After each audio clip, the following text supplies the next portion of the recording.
Fakultas Multimedia Nusantara menjalani semester 2 di jurusan Strategic Communication. Sebelum saya mulai presentasi saya mau nanya satu hal buat teman-teman yang sini. Kita kan sama-sama Gen Z nih, ada yang tahu nggak kenapa generasi kita itu dipanggil sebagai generasi strawberry? Ada yang tahu? Kenapa tuh? Tahu apa itu? Oke, karena belum pada tahu, saya bakal jelasin kenapa sih strawberry. Mungkin kedengarannya estetik ya, kayak buah merah, cerah, dan terkesan mewah. Tapi sebenarnya istilah tersebut merupakan sindiran yang cukup tajam buat kita loh Gen Z. Kita tuh dimirip-miripin kayak buah strawberry, dimana dari luar kita tuh kelihatan kayak kreatif, penuh potensi. Tapi pas kena pressure dikit, kita remuk, rusak alias gampang nyerah. Nah, saya pengen kita beda bareng-bareng hari ini teman-teman. Pertama, apa benar kita spesial itu? Kedua, apa hubungannya sama mental health? Ketiga, kenapa topik ini penting buat kita bahas hari ini? Karena jujur, sekarang kita kan Gen Z, awareness kita soal mental health tuh lagi tinggi-tingginya, and that's a huge win for us. Tapi, ada relasi yang agak berbahaya antara label generasi strawberry dan menjaga kesehatan mental. Seringkali sekarang batas antara menjaga kesehatan mental dan menghindari pasangan itu jadi sangat tipis.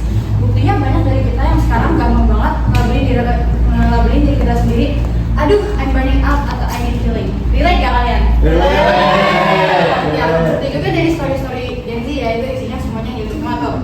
Nah, padahal tantangan yang dikasih itu cuma sekedar dikritik dosen lah, atau kalian mendapat tugas yang agak menantang.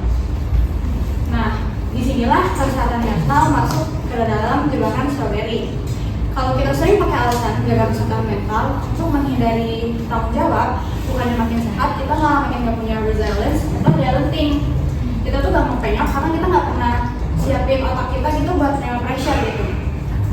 Coba deh kita refleksi bareng-bareng ya. Kayak misalnya di sekolah atau di universitas. Kita kan gampang merasa overwhelmed, cuman gara-gara hal yang tuh sebenarnya bagian dari proses belajar kita gitu. Padahal dunia pendidikan itu sebenarnya training ground kita, tempat di mana kita harusnya belajar gagal dan bangkit lagi. Karena begini teman-teman, let's be real, dunia kerja itu nanti nggak akan se-friendly itu. Kita mungkin dapat bos yang bossy, deadline ketat, dan lingkungan yang kompetitif banget gitu. Nah, kalau misalnya kita kebiasaan buat lagi dari tanggung jawab dengan self-care yang salah kaprah, nanti kalau kita terjun ke lapangan langsung, ya kita pasti shock gitu. Kita pasti mengalami culture shock. Nah, jadi intinya, gimana sih caranya biar kayak kita tuh bisa gak cuma jadi pelajaran yang cantik, tapi juga sesuatu yang punya daya tahan gitu. Pertama, kita bisa membedain mana tuh yang sebenarnya benar-benar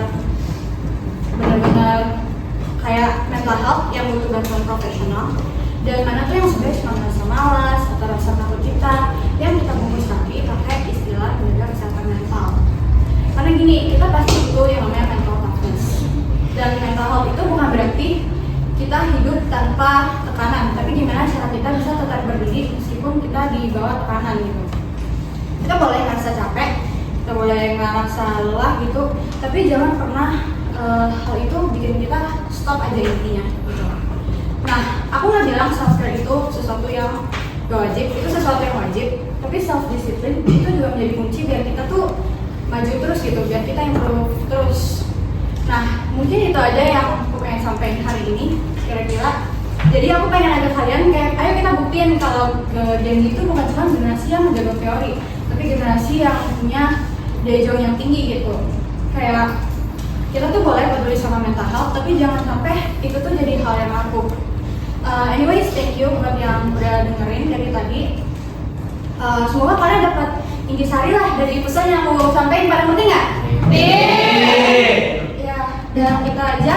Dan terakhir, ayo kita buktiin kalau generasi kita tuh generasi yang punya integritas dan tahan banting. Thank you everyone.